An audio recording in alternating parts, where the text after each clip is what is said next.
In the ancient world, amid the glittering allure of Mediterranean power and the relentless clash of empires, there existed a city that rivaled Rome in its ambition, wealth, and military prowess. This was Carthage, a city-state that commanded the seas and the hearts of its people. Among its most formidable and revered warriors was an elite unit known as the Sacred Band of Carthage, a brotherhood of soldiers bound by honor, loyalty, and an unyielding commitment to their city. Their story is one of valor, tragedy, and the undying spirit of Carthage.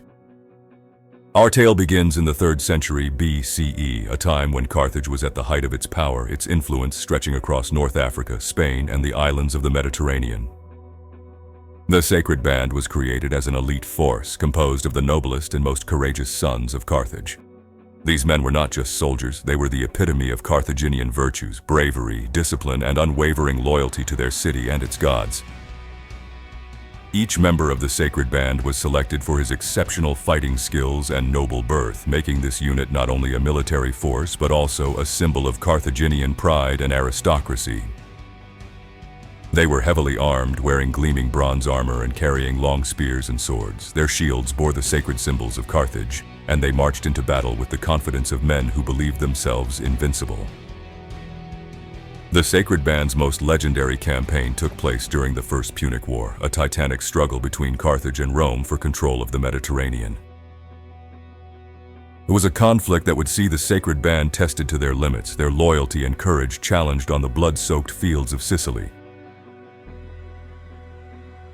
In 256 BCE, the Sacred Band faced their greatest trial at the Battle of Attis. The Roman legions, led by the consul Marcus Atilius Regulus, had landed in North Africa, threatening Carthage itself.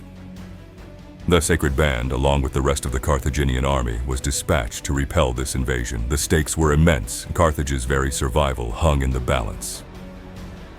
As the two armies clashed, the Sacred Band fought with unparalleled ferocity.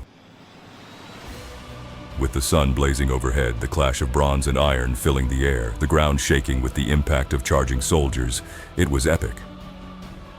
The Sacred Band, at the heart of the Carthaginian line, held their ground against the disciplined Roman legions.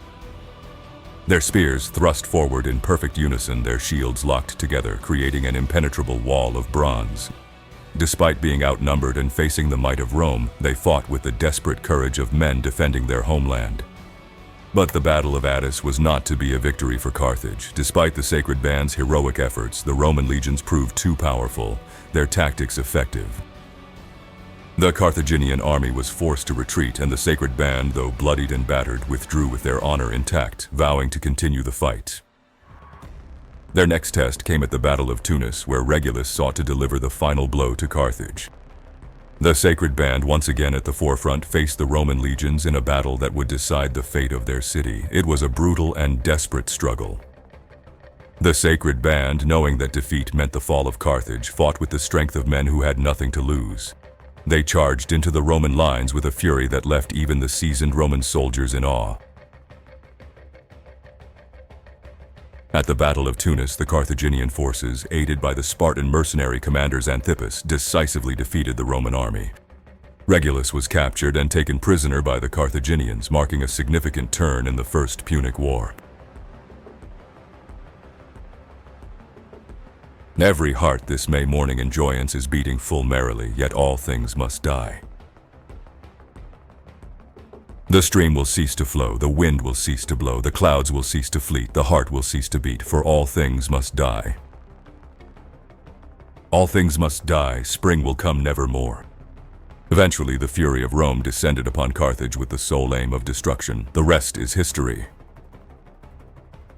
In the end, their valor was not enough to stop the Roman legion. The Sacred Band was overwhelmed. The Roman forces were relentless, and the Carthaginians, though brave, could not hold back the tide. The Sacred Band was decimated, their ranks shattered, their bodies strewn across the battlefield. It was a devastating loss for Carthage, but the courage and sacrifice of the Sacred Band became the stuff of legend. The spirit of the Sacred Band lived on in the hearts of its people. The Sacred Band's legacy was one of unyielding bravery and devotion. They were the embodiment of Carthage's indomitable spirit, a symbol of its resilience and determination to survive against overwhelming odds. Even as Carthage eventually fell in the Third Punic War, its lands salted and its city burned, the memory of the sacred band endured. They became a symbol of resistance, a testament to the courage of those who stand against insurmountable odds. Their story is one of valor and tragedy, a reminder of the fleeting nature of power and the enduring strength of the human spirit. Remember the sacred band, the warriors who fought to the last, who stood as a shield for their city, and whose legacy of courage and sacrifice remains a beacon through the ages.